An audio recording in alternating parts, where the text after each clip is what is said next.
Who painted your airplane and who did the graphics? Hello everyone, Marcus J here. The answer is me. I did the paint job and I did the graphics on there. We painted it a nice bright white and freshened up the paint. We knew we wanted red and black as a color scheme, so I started with just the end numbers in red and black. Got those on so we could get it back in the air, and then took a few months to sketch out and figure out what kind of design we wanted on the side of the airplane. It'll surprise you to know that I actually used PowerPoint to come up with the design scheme for this. If you take a look over here, if you get into PowerPoint, paste in a picture of a side view as close as you can to a side view, and then on the Home tab, you go over here to Drawing, and then Shapes. Shapes gives you a drop down, and there's a Lines tab or row. Over by the end is Curve. You select Curve, and then just start picking points. Let's throw something on the tail. And just click until you think you're done. And then when you're done, hit the Escape key. That finishes the curve. Now the key with that is, go back up here to Shape Outline, and then change the color to something like this one. I'll do red. And then you can also change the line thickness under the same drop down. It's under Weight. And just change it to something thicker. Now the key with this is, if you right click on the curve, you can do Edit Points right here. And that's the one that people aren't aware of, you know, if they're not familiar with PowerPoint and playing around with lines and drawings. So with that, you can drag the black buttons, which are your points, and you can put them anywhere you want. You can also grab the white, which is basically the arc radius, and you can extend it.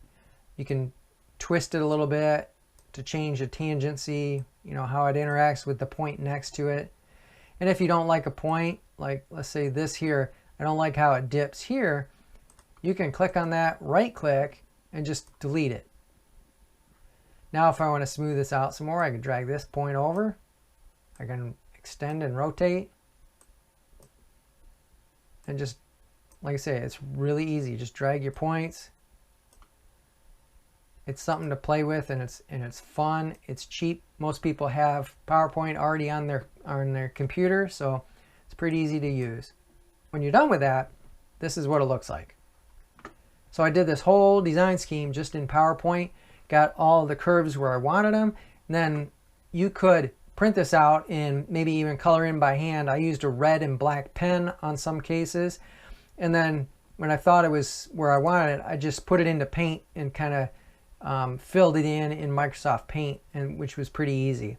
When I was finished with it, this image got sent to the vinyl graphics shop, and they scanned, or they imported this into their drawing program. Along with this, I sent them this here, which was measurements that I took off the airplane. And it just kind of give them something to try and scale the image to. And then when they were done, or thought they were done, they sent this back, which was the overall dimensions of the vinyl pieces that they were going to finish and send to me. All of the ones on the front were pretty good as far as length. They were pretty much right on. The one on the tail was just skewed a little bit. I think they came back at 85. I went and measured it on the plane, and it knocked it down to about 82. So they had the scale off on the tail just a little bit. But I think if you look at this picture, I was standing a little bit forward of the wing, so it was skewed just slightly, and that's probably why that dimension on the tail was off. When they cut these out, they gave them back, and we started to put them on the plane. This is a two-person job, so because of the size of the vinyl, you've got to position it and get the thing oriented correctly on there and kind of tape it in position. And as you can see in this video, there were several times that had to be peeled off, repositioned, and you get it all aligned right, and then you take one corner up, peel the backing off, and then stick that down. The thing that is time consuming on this is that each spot that the vinyl goes over a rivet, it traps air underneath of it. So what you have to do is use an X-Acto knife or a pin and pop a hole in the vinyl, and then use your thumb to kind of push down around the rivet and push the air out the little hole that you created. The vinyl is a self-healing vinyl. So what that means is that after you get the air out and you kind of stick it back together, it just kind of melts back together. The adhesive kind of glues that hole shut. And it's also 20-year automotive grade. So this is definitely going to outlast me. It'll probably outlast the next owner too, as long as they don't mind the paint scheme that's on there.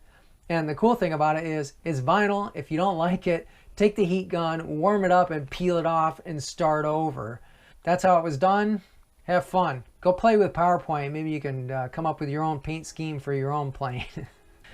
All right, guys, let's go make some fun.